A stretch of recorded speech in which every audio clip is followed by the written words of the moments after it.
Merci d'être là, on a besoin de vous aujourd'hui, vous l'avez compris. Le slogan de l'association, c'est le golf pour tous. Le golf pour tous, ça veut dire qu'on s'est intéressé non seulement à faire des rencontres de golf pour nos membres, mais aussi en se tournant vers l'extérieur.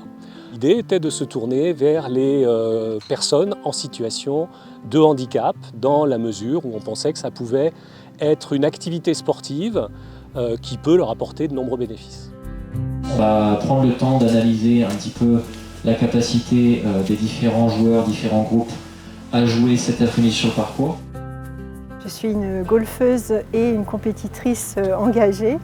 Et aussi, j'ai travaillé pendant 17 ans dans les hôpitaux, à l'assistance publique hôpitaux de Paris.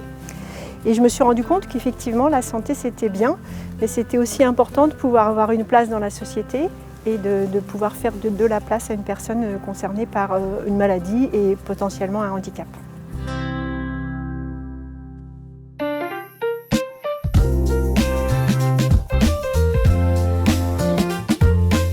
La fondation est née en 2006, elle va donc fêter ses 20 ans l'an prochain et elle a été dès l'origine active dans le domaine de l'égalité des chances. Et ce sont tous les ans 12 000 jeunes bénéficiaires qui, à travers les associations que nous soutenons, voient aujourd'hui leurs chances dans la vie progresser. Étant donné que j'étais un golfeur, j'ai souhaité pouvoir développer cette activité en pensant qu'une personne en situation de handicap était tout à fait capable de pouvoir ressentir les mêmes émotions que moi, sur ma propre expérience, le golf m'avait fait ressentir. J'ai découvert le golf en tant qu'handi. Je trouvais que c'était plutôt un sport un peu de bourgeois, on va dire, un sport de riche. Et finalement, c'est un sport très adapté à tout le monde. La première année, on a eu de très bons retours sur cette activité. Et petit à petit, grâce à des partenaires notamment, on a pu investir dans du matériel adapté et amener des gens découvrir le golf et les bienfaits que cela peut leur procurer.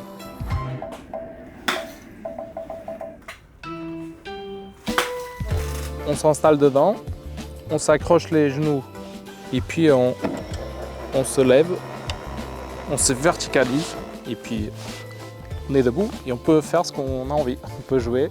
Ce qui me rapporte le plus, c'est carrément le fait d'être entouré de personnes valides et qu'on ne sente pas le handicap. Le côté médical et familial ne suffit pas forcément pour aider une personne à pouvoir aller vers un moment de rétablissement. Ce qui est important aussi, c'est de trouver sa place pour ne pas être isolé. Et donc le golf, dans un cadre extraordinaire, c'est apaisant. Ça permet effectivement de trouver une place dans la société auprès d'autres personnes. Ah, ça c'est un joli bruit ça.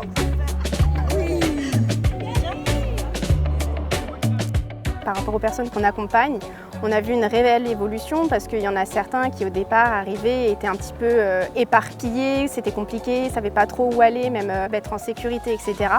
Et en fait très vite avec les professeurs ça a été repris, cadré, expliqué, tout en bienveillance et en fait on voit que maintenant ils savent exactement où se positionner. Quand on leur dit bon, aujourd'hui on va faire du practice, ils vont directement au practice, chercher eux-mêmes les balles. Donc il y a une vraie autonomie en fait qui s'est développée. Au niveau de la concentration, quand on a commencé à jouer au golf, en fait on leur donnait un panier de balles et en fait en 5 minutes elles étaient terminées. Aujourd'hui on arrive au bout d'une heure, ils n'ont pas terminé leur panier. Donc ça se voit qu'ils sont beaucoup plus concentrés, ils veulent plus être plus techniques. L'objectif n'est pas de lancer des balles pour lancer des balles. C'est réfléchi. C'est réfléchi, voilà. C'est plus de l'impulsivité. Oui, voilà. J'aime bien le golf. J'aime bien taper la balle pour marquer des points, pour mettre dans les trous de chaque couleur. Psychologiquement, ça me fait du bien de venir faire une partie de golf et participer à des activités de golf comme là aujourd'hui. Ça reste un challenge aussi pour moi-même, pour ma reconstruction au niveau de mon handicap aussi. Le golf, ça m'apporterait, je pense, une forme d'apaisement, de tranquillité, le fait d'être juste avec moi-même, d'être capable de prendre le temps pour moi.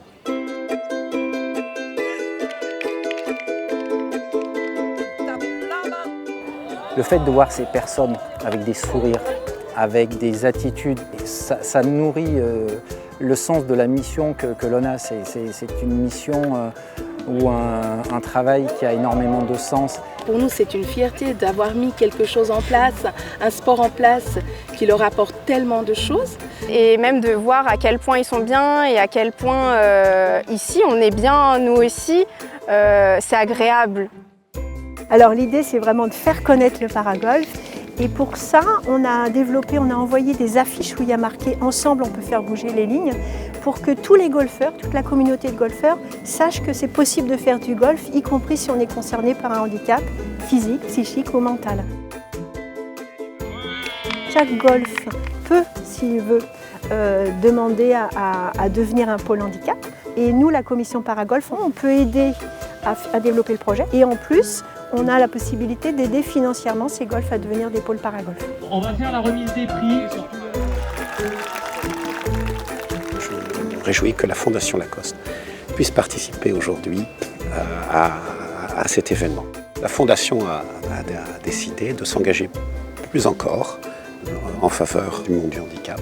Nous allons choisir d'autres projets liés au handicap. Je crois qu'il y a beaucoup à faire. Pour terminer, j'aimerais qu'on remercie également tous ensemble notre formidable équipe de pros. C'est important pour le club d'être fier d'avoir une activité qui n'est pas tournée que vers eux-mêmes, mais qui est aussi tournée vers l'extérieur. Les golfeurs sont des passionnés et faire partager leur passion avec des gens qui pouvaient penser ne pas pouvoir faire d'activité sportive, c'est absolument essentiel. Ce n'est pas que du golf, ce n'est pas que un green, c'est presque comme une grande famille, on va dire comme ça. Mais parce que voilà, on se sent vraiment bien. Ça nous fait vivre des belles émotions. Oui, hein. oui. Franchement, des belles choses.